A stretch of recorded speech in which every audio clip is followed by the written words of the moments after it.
군대에서나 보던 철조망이 교회 곳곳을 휘감고 있습니다. 철조망 주위에는 안전제일 문구가 적힌 테이프가 실처럼 엉켜 있고, 또 교회 입구로 향하는 길목에는 바퀴가 달린 책상이 입구를 가로막고 서 있습니다. 마치 누구의 출입도 허용하지 않겠다는 듯 악을 쓰는 것처럼 보이는데요. 이쯤 되니 교회가 아니라 전쟁을 치는 하나의 요새처럼 보입니다. 수원시 입북동에 있는 축복교회는 무더운 날씨에도 불구하고 을씨년스러워 보이기만 합니다.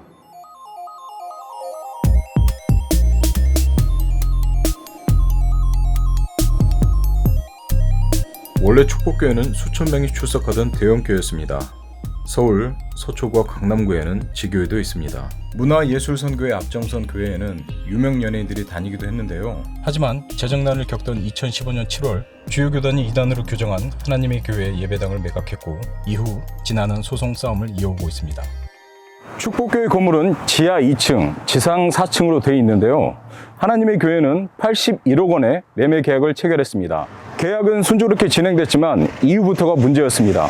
이단의 예배당을 판 사실이 뒤늦게 알려지면서 교회 내분이 일었기 때문입니다. 일부 교인은 교인 총회 등을 거치지 않았다는 절차상의 이유를 들면서 매매 계약 무효 소송을 제기했습니다. 하지만 법원은 1, 2, 3심 모두 절차상의 하자가 없다는 이유를 들어 하나님의 교회 손을 들어줬습니다. 법적 정당성을 확보한 하나님의 교회는 건물 소유권 이전 등기를 완료했는데요. 건물을 인도해달라고 교회 측이 요구해왔지만 축복교회는 5년 넘도록 거절해 오고 있습니다. 이단 교회는 절대 건물을 넘겨줄 수 없다는 입장인데요. 하지만 수원지방법원은 올해 4월 부동산 인도 단행 가처분 소송에서 채권자인 하나님의 교회에 건물을 넘기라고 다시 한번 판결했습니다. 법원은 채권자는 확정 판결에 따라 건물에 관한 소유권 이전 등기를 마쳤음에도 상당 기간 건물을 사용 수익하지 못함으로써 손해를 입고 있다며 점거한 건물을 인도하라고 했습니다. 여기서 한 가지 의아한 점이 있다면 담임 김정우 목사의 행보입니다. 대한예수교 장로회 개혁총회장을 지낸 김 목사는 교회 건물을 매각하기 직전 미국으로 건너갔고 지금까지 한국에 온 적이 없는 건데요. 교인들은 수년간 법적 다툼을 벌여오고 있지만 최종 관리 책임자인 담임 목사는 미국 선교를 이유로 방치하고 있는 상황입니다. 김정우 목사는 미국에 거주하면서 6년간 영상으로 설교를 전하고 있습니다. 그가 설교하는 모습은 축복교회 공식 유튜브를 통해 볼 수 있는데요. 우리 교회에서 내가 떠나온 지 6년 됐는데 우리 교인들이 정말로 나를 존경하는지 안 존경하는지 내가 가서 봤어. 요즘 교회에서 어떻게 하고 있는지도 몰라요, 난 사실은. 김 목사 근황도 소셜미디어와 언론 보도를 통해서 쉽게 확인할 수 있습니다. 지난해 몇몇 매체는 김정우 목사를 한류 전도사라고 소개하며 미국 전역에서 선교 활동을 하고 있다고 보도했습니다. 미국에서 활발하게 사역 중인 김정우 목사는 왜 한국에 오지 않는 것일까? 한때 김 목사의 최측근으로 예배당 매매 실무에 관여했다는 사람과 통화를 했습니다. 소매가 한개가 돼 있더라. 돈 빌려가고도 안 주고 교인들한테도 돈 수억 뜯어간 것도 있고 기타 등등 천만 원, 몇천만 원 빌려간 것도 있고. 실제 김 목사는 사기 혐의로 검찰 조사를 받은 것으로 확인됐습니다. 수원지검 안양지청은 2016년 2월 소재 불명으로 김 목사를 기소 중지 처분했습니다. 이렇게 거래를 하면 몇 대씩 넘겨주면 끝나고 지가 2단을 팔았건 3단을 팔았건 넘겨주면 들켜서 그 교인들 내세워가지고 뭐 하는 짓거리냐 말이야. 미국에 앉아서 그런 게 하는 데서 전부 보고당했다 그 애들은.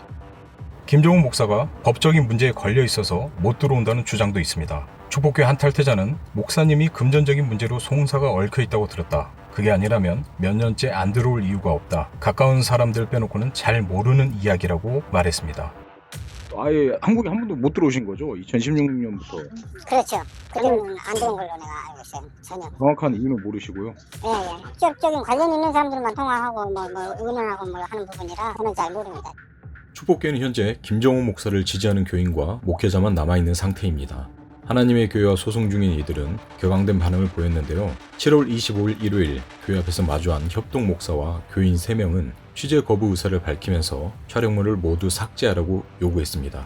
저는 아직까지 지금 재판 중인 건데 이 정목사 나가게 되면은 재판 영향받은 우리는 피해를 보자는 거죠. 김정 목사님은 이 교회에 관계가 없어요. 홈페이지에 담임 목사가 나오는 옛날 꼭지로 올라와서 지금 안 바꿔놓을 뿐이야. 그러면 여기 담임은 누구세요? 지금의 담임 목사님이요 따로 있어요. 딴 사람이에요. 단지 설교만 부탁한 것뿐이야 우리가요. 설교 목사님이세요. 담임 목사님이 아니에요. 축복교회 김정 목사님은 전혀 관계가 없으니까. 한편 서울 서초구에 있는 축복교회 지교회는 임대료를 내지 못해 폐쇄된 상태나 마찬가지입니다. 뉴스엔조에는 무슨 일이 있었는지 빌딩 관계자에게 이야기를 직접 들어봤습니다.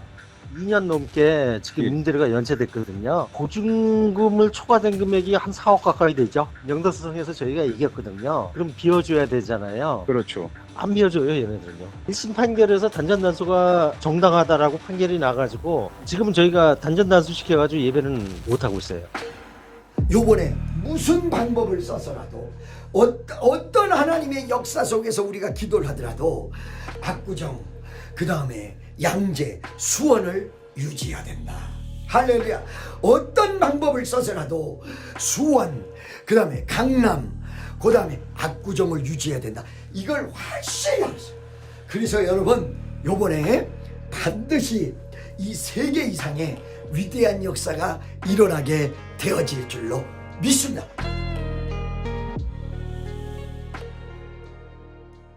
잇따른 폐소에도 끝까지 남아 교회 건물을 사수하는 축복교회 교인들. 반대로 수년째 미국에서 영상 설교만 송출하는 담임 김정훈 목사. 축복교회 문제는 비단 이단의 예배당을 매각한 데 있지만은 않습니다. 책임을 져야 할 담임 목사는 사실상 교회를 방치했고 실족한 교인들은 아무 말 없이 교회를 떠나고 있습니다. 소위 잘 나가던 교회가 왜 이렇게 됐는지, 그리고 과연 지금의 상황이 일반적인 교회의 모습인지 묻지 않을 수 없습니다. 늦었지만 김정훈 목사가 답해야 할 차례입니다.